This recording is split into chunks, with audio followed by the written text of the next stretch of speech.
का टॉपिक है हमारा वीवीए फंक्शंस।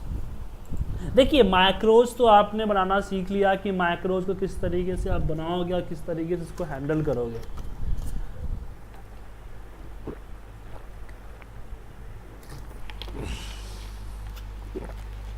नेक्स्ट सेशन जो हमारा है वो है वीवीए मैक्रो फंक्शंस, कि वीवीए मैक्रो को किस तरीके से आप हैंडल करेंगे, वीवीए फंक्शंस की।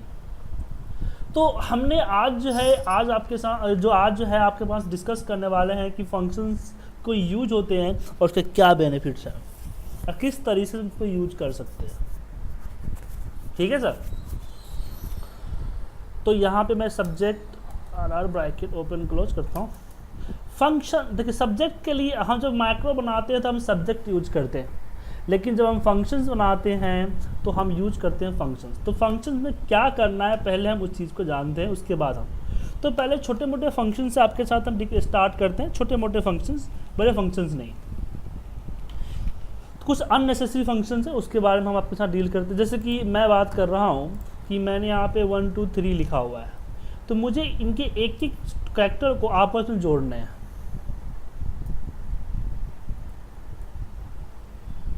ठीक है।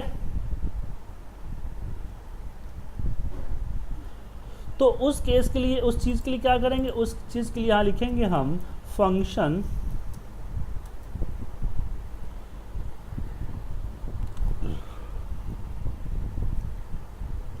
यहाँ पे सम एन।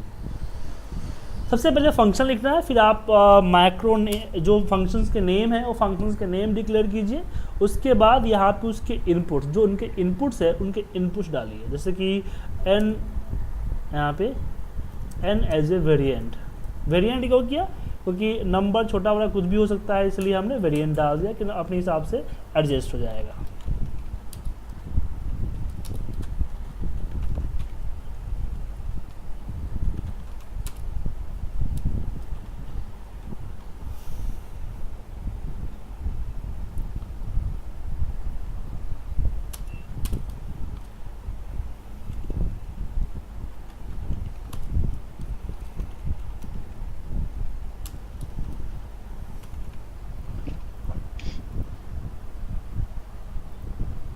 ठीक है।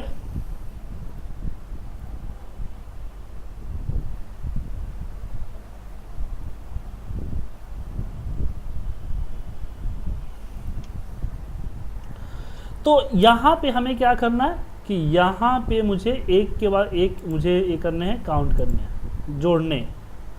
तो उस केस में हम क्या करेंगे, यहाँ पे हम लूप लगाएंगे 4 i इक्वल टू 1 2 हमने बोल दिया लेन के अंदर मैंने दे दिया यहाँ पे n, कि जितनी n की लेंथ है उतना चले।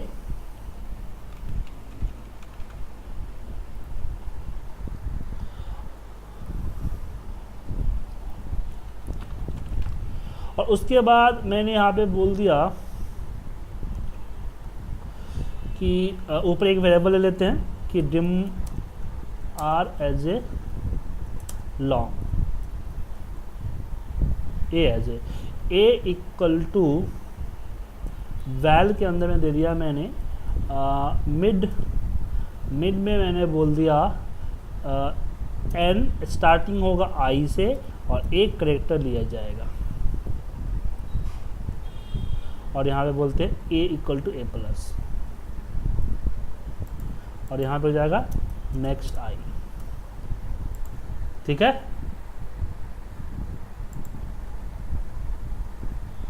अब इसको आप यहाँ से रन कीजिए, यहाँ पे सम एन 0 आ रहा है, 0 इसलिए आ रहा है कि वैल्यू जो है ना इसको कन्वर्ट नहीं कर पा रहा है नंबर में। अब सही आएगा।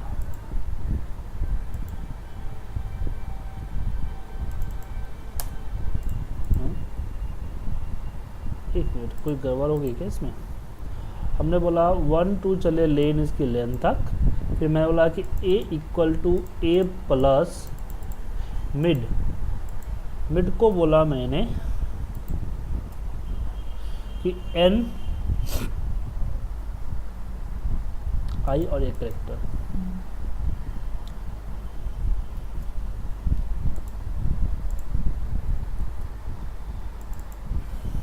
हाँ, अभी जीरो इसलिए आ रहा है ना, सॉरी जीरो इसलिए आ रहा है क्योंकि हमने कैलकुलेशन तो किया है लेकिन फार्मूले के रिजल्ट असाइन नहीं किए।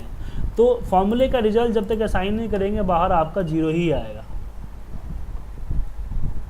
अब यहाँ पे रिजल्ट आपका आएगा 6 आ गया। तो क्या होता है, पहले आप डिक्लेरेशंस, आप फार्मूले को डिक्लेयर कीजिए, उसके बाद आता है कैलकुलेशन, अपने फार्मूले कैलकुलेट कीजिए और देन रिजल्ट को असाइन कीजिए। रिजल्ट का साइन क्या होता है कि जिस पे फाइनल रिजल्ट आ रहा है उस वेरिएबल को फंक्शन के नेम पे आप असाइन कर दीजिए।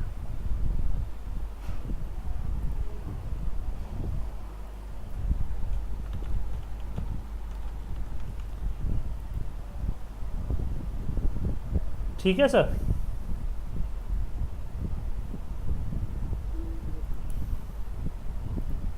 कोई डाउट? तो हमने देखा इस तरीके से क्या क्या हो कर क्या रहा है बताता हूँ आपको। ये कर क्या रहा है कि 1 2 इसकी लेंथ, इसकी कंप्लीट लेंथ लेके जा रहा है और मिड क्या कर रहा है, इसको एक एक करके अलग कर रहा है इस तरीके से कि MID मिड एक्सेल की फॉर्मूले हैं 1,1। तो पहला 1 को अलग कर दिया, फिर होता है फिर दोबारा मिड चलेगा तो यहाँ पे हो जाएगा 2,1, फिर वापस मिड चलेगा यहाँ पे मिड, और यहाँ पे आएगा ये हो जाएगा आपका 3,1। इस तरह से कंटिन्यू चलेगा और फिर 1 क्या करेगा, इसको मल्टीप्लाई करके इसको क्या बना देगा, टेक्स्ट से नंबर बना देगा और एक एक करके ए पे सम होते चले जाएगा।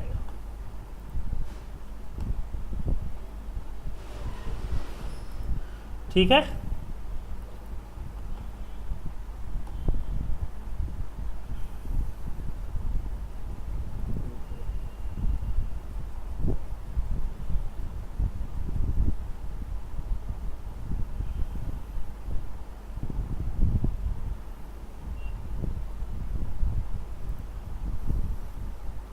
अब कुछ और करते हैं, चलिए।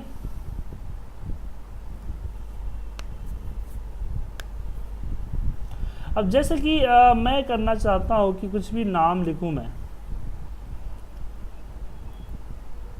जैसे कुछ भी नाम लिखता हूं, मुझे हर कैरेक्टर के अंदर में डैश जोड़ना है, SU-J, इस तरीके से एक एक लेटर को अलग कर देना है, समझे। तो उसके लिए भी यहाँ पे हम फंक्शन यूज करेंगे कि फंक्शन यू, और यहाँ पे करते हैं n एज ए स्ट्रिंग, क्योंकि स्ट्रिंग है। और n ही नहीं, आप कुछ भी ले सकते हो, मैं तो n ऐसे ही लेता हूँ, आप चाहो तो कुछ भी ले सकते हो, ठीक है।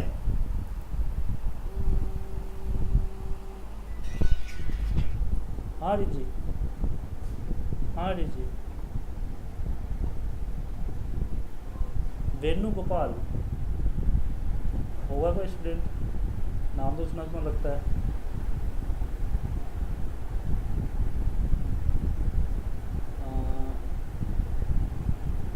हाँ दिया, 1-2 नंबर तो देते रहता हूँ बंदों को। अरे बताया ना, नाम सुना लग रहा है, बच्चा है, कोई स्टूडेंट है मेरा।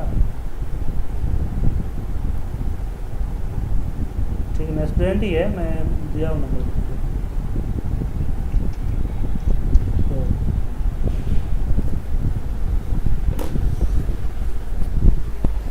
सॉरी। तो इसमें हम क्या करेंगे, अब इसमें भी तो लूप चलाना पड़ेगा कि एक एक कैरेक्टर को अलग करना है। तो यहाँ पे लगेगा 4i = 1 to same lane, LEN लेन, और लेन में मैं डाल दूंगा n फॉर जो भी ये लेन है। अब मुझे क्या करना है कि सेम मुझे अलग करने हैं मिड लगा के। तो ऊपर भी मैं यहीं पे सेम करता हूँ कि dim a as a string string, और फिर यहाँ पे a इक्वल टू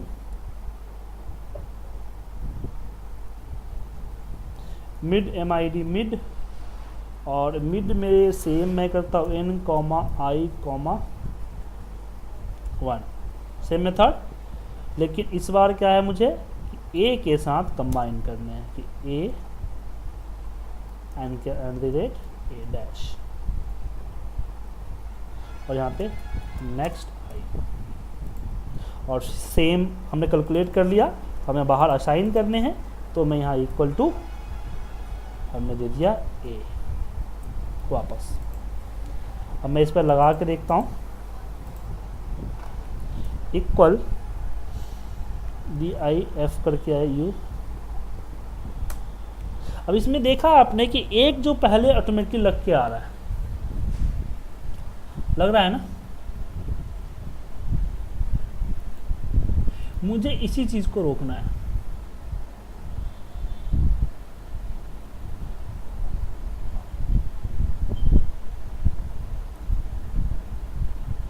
ठीक है, तो इसके लिए क्या करना है, इसके लिए हम यहाँ पे जहाँ लास्ट में ये ले रहे हैं उसी a इक्वल टू, मैं यहाँ से करूँगा RIGHT राइट, राइट में बोलूँगा कि मुझे a से राइट लेने हैं, लेकिन इसकी लेन से एक कम। ठीक है, और यहाँ पे आप डबल इंटर मारो, क्या आ गया आपका। तो जो भी नाम लिखूंगा तो ऑटोमेटिकली, इसे हमने पूजा लिखा तो ऑटोमेटिकली सबका नाम अलग अलग कर देगा।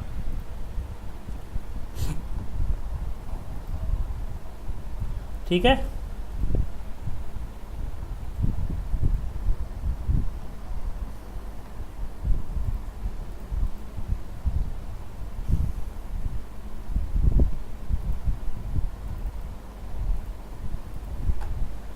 डाउट है सर?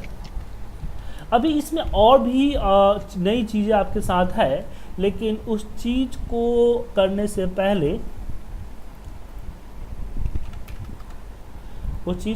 पहले, आपको जो है एक छोटा सा वेबसाइट को स्टडी करना पड़ेगा।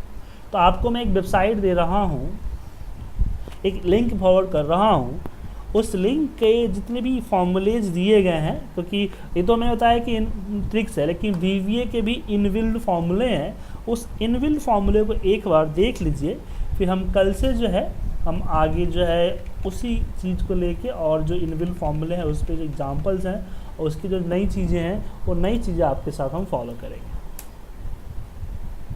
ठीक है सर?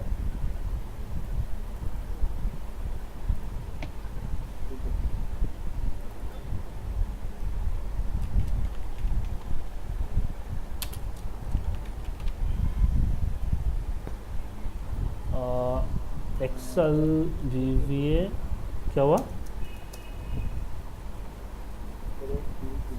पूछिए।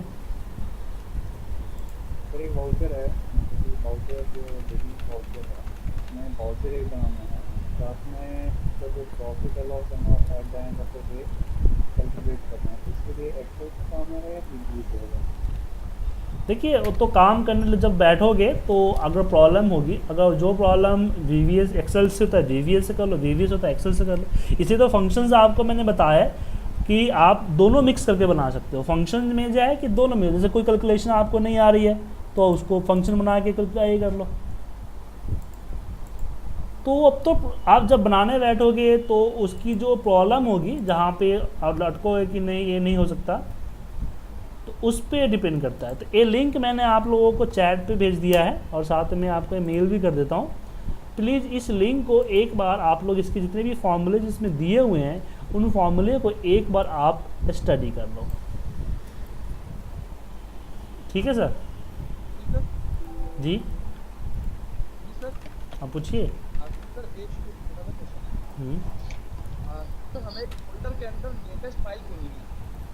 तो ये चीज़ यहाँ पे भी अवेलेबल है। देखो, इस फोल्डर में आओगे ना आपका, तो यहाँ पे फाइल डेट एंड टाइम दिख रहा है। तो ये फाइल डेट एंड टाइम क्या करेगा, फाइल जो भी फाइल आपको सबसे पहले इसे दो चीज़ें करनी पड़ेगी। एक चीज़ यहाँ पे सीखनी पड़ेगी कि एक फाइल, इसमें दो चीज़ें हैं कि एक फाइल में कितने नंबर ऑफ फाइल है वो पहले आपको चेक करना होगा। ठीक है सर एक एग्जांपल करके दिखाओगे? सर, एग्जाम्पल बहुत बड़ा है, ऐसे नहीं होगा। जब मैं पढ़ाऊँगा तो आपको बता दूंगा। उसके लिए आपको ये देखो dir फंक्शन सीखना पड़ेगा, इन दोनों की मदद से होगा। dir फंक्शन के, यार हाँ डी कर लूंगा। डी डी फाइल में फाइल है। सुनो मेरी पूरी बात सुनो। dir फंक्शन क्या करेगा कि आपके सिस्टम में जितने भी आपके पर्टिकुलर फोल्डर में जितने भी फाइल है ना, उसको ढूंढ के दिखाएगा। और फाइल टाइम क्या करेगा, उस जो फाइल ढूंढेगा उस फाइल का डेट एंड टाइम, मतलब कि वो सेव किया हुआ डेट एंड टाइम जो है ना वो दिखाएगा। ठीक है, और कंडीशन से आप चेक कर लो। ठीक है, ये मैं बता दूंगा आपको, लेकिन अभी आपको इसके लिए थोड़ा सा टाइम वेट करना पड़ेगा। ठीक है ना, पहले हम बाकी फंक्शंस को पढ़ लें क्योंकि ये थोड़ा सा एडवांस फंक्शन है, आपको समझ में नहीं आएगा, या फिर मैं इसकी वीडियो आपको भेज दूंगा।